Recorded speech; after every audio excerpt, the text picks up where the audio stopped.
So this is really interesting.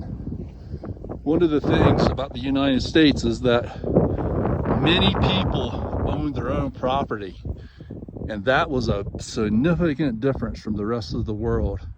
In South America, in Mexico, and in Europe, much of the land had become consolidated either over time by the aristocracy, or in the New World in Mexico and South America, or what became Mexico and South America, the land was very concentrated between the conquistadors and the aristocracy that came into those areas from Europe. In the United States, what became the United States, we were the colonies. The land, for various reasons, and because of the way it was settled, was distributed much better amongst home landowners, private citizens, people of all levels of wealth. And the United States still benefits today greatly because of that. That ownership of property gives each generation a foundation to build upon. It gives each generation a financial basis to start a new family, to start a new life, rather than having to serve a wealthier group of people who maintain intense power and usually enforced by violence. But later in the United States, this is interesting because this is a lady who lost her husband and her children. Here, she came from England and she moved to a little town near here. I'm near Estes Park. It's just a hike in Roosevelt National Forest. And this was a homesteading area. And in the 1800s, up until fairly recent times, actually, many places in the United States, you could homestead with certain qualifications. You had to live on the property, you had to develop the property, make your living on the property, or part of your living on the property, and you could own it. They would give you the rights to the property. And that was this hugely important thing. People of great wealth have constantly through history, going back thousands of years, have tried to acquire all of the land and real estate because it represents ultimate wealth in many respects. And it's happening greatly in the United States right now at a very rapid pace. And a lot of people recognize it, and there's people who are talking about it, but it's one of the most significant things that's going to influence your generation is whether or not the wealth continues to be consolidated amongst these huge financial institutions that ultimately, many of them have their roots all the way back into Europe. Still the same old plan. And it does a great harm to freedom when that happens. And so then, this lady here, she lost her kids and her husband, and she moved out here into the wilderness and started her own little homestead. So it's a brave lady that you should be inspired by. And remember, freedom, protecting of freedom doesn't come easily. Freedom's not free, they say. You have to stand up for your rights. And remember, our rights are protected. They're not granted to us. When people don't have their rights, it's not because they're not their rights. It's because somebody is infringing upon their rights. Not a lot of people, but there are people whose philosophy is that the rights are granted to us by some government or something, and that is not the case. The case is that you're born like every other human and every other thing on this earth, living thing on this earth, to be you. And when you're not able to be you, it's because somebody's not allowing you to be you.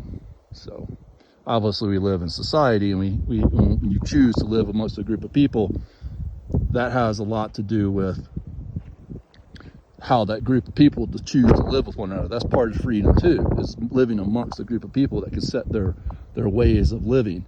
And in America, it always starts in the United States, in our Constitution, the ultimate rights and the power starts with the individual. many other philosophies skip that and they go to the community. They call it the people or whatever, but really they're not going to the individual level. That was communism. Communism didn't respect the individual.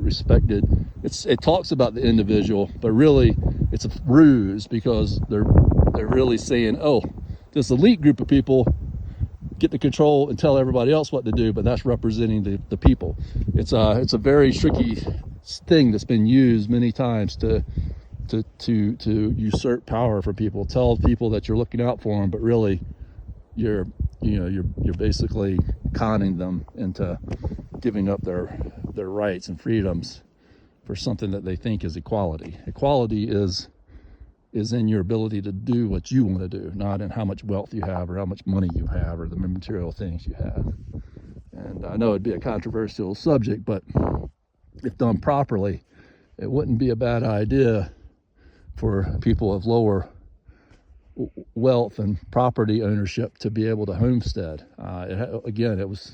It hasn't been that many generations. I mean, I don't know when homesteading ended. I know they had it in Alaska till fairly recently. And there's places out here in the West where people essentially homestead, but I don't think they actually officially homestead. And even in North Carolina, I know of some incidents where people have just started paying taxes on unclaimed property and were able to own that. The problem there is usually that's wealthy people that do that. It's not really exactly the spirit of homesteading, but kind of is. But yeah, homesteading was a major importance to how America developed. Even so, in the colonial times, in the East, people got king's grants. They were able to come here and buy property. They were our family did a lot of that when they moved from England to Roanoke Island, and they've also had a lot of land taken away from them too. so they came and settled, and then they also had a lot of land taken away from them by the government also. But then that migrated after colonial times. That same spirit held true into when we became a country. So take inspiration from this lady. She just kept on striving. She didn't stop. Little English lady, born in England. Think about it. Back then, she came to Lyons in 1908. She outlived her husband and 2 children. And she came to this little place right here to begin again. There's like some ruins of it was probably her place right over there. There was a couple of homesteads that she wasn't out here completely by herself. There was a scattering of these homesteaders all through this meadow area down there, a couple miles up that way, up there. So there was a community. I mean, she didn't just come here as a hermit. There was some other people coming out here too, her friends probably, and they probably had after more than 15 years here. She lived for another 15 years. She was a tough lady. This gets cold up here. Sarah moved back to Lyons. Yeah, then that still happens a lot today with people, even with all the modern conveniences and everything. A lot of people will move up here and they'll live a long time, and then they'll get into like their 70s and 80s, and they'll move back down into the town, even if they're living in nice homes. It's just, we get to a certain age, cold and the ruggedness of things, people want a little closer community. So after more than 15 years, Sarah moved back to Lyons. Thereafter, the property changed hands many times.